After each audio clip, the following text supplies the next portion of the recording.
I believe divisioning is important because we have so many various level of abilities, and if we division properly and make sure everyone has an honest effort, we can give the best competition experience not only for the athlete but everyone attending and watching the competition.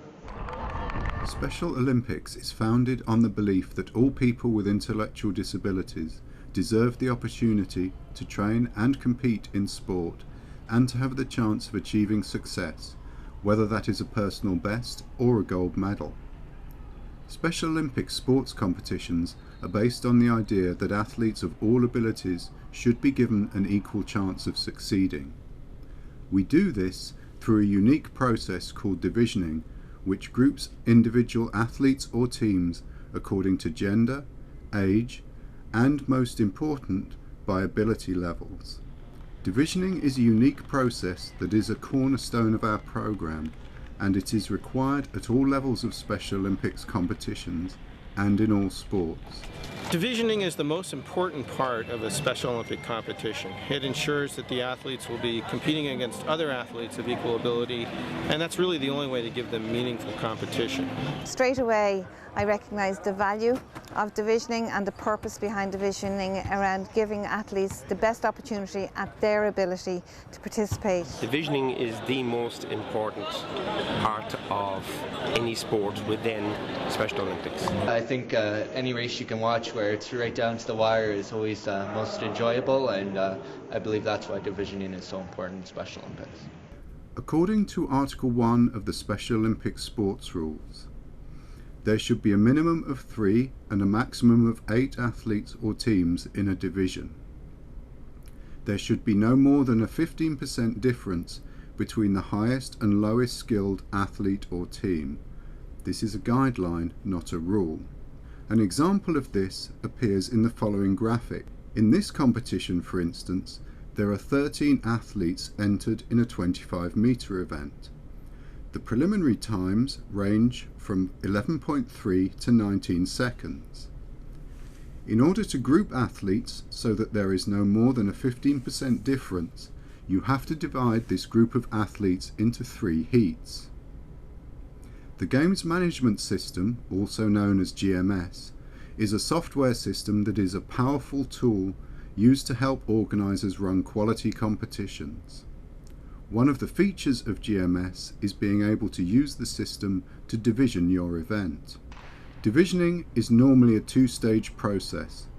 Prior to the competition, a time or distance is submitted for each athlete. Wherever possible, divisioning events are run at Special Olympics competitions, and the results of these are used to determine divisions for finals. Of course, in many sports, there is no time or distance that you can use to assess ability.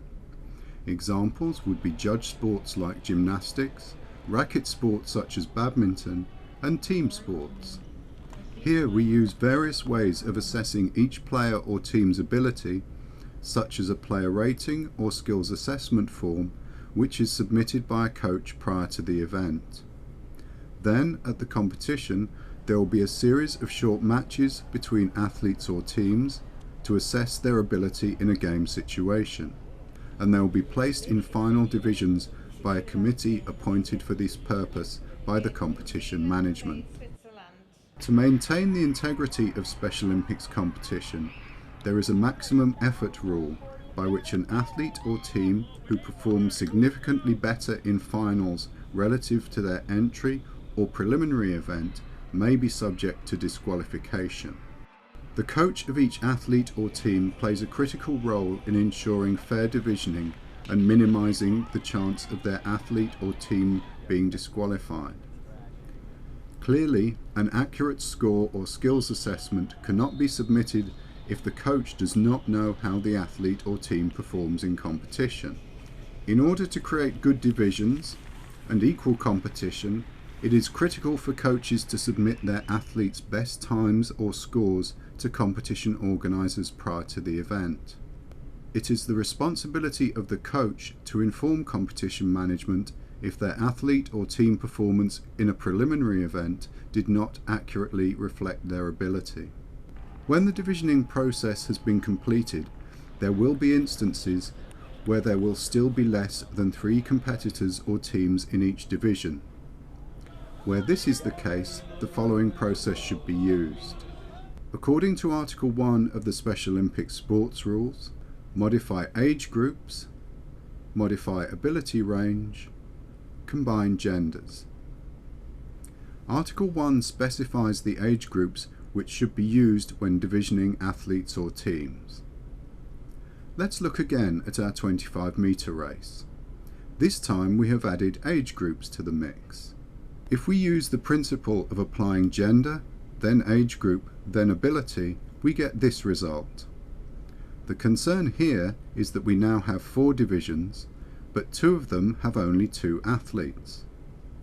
By combining 2 age groups into one, based on the athlete's qualifying score, we now have 3 divisions, all with at least 4 athletes, and without exceeding the 15% ability range. To summarise, remember that you division a Special Olympics event by gender, age, and most importantly, ability. Good divisioning is critical to running a successful Special Olympics competition. You are trying to ensure that competition is meaningful with as many athletes as possible in a division, while at the same time giving every athlete or team a reasonable chance at success. This can be challenging when you have athletes or teams of widely differing age ranges and ability levels.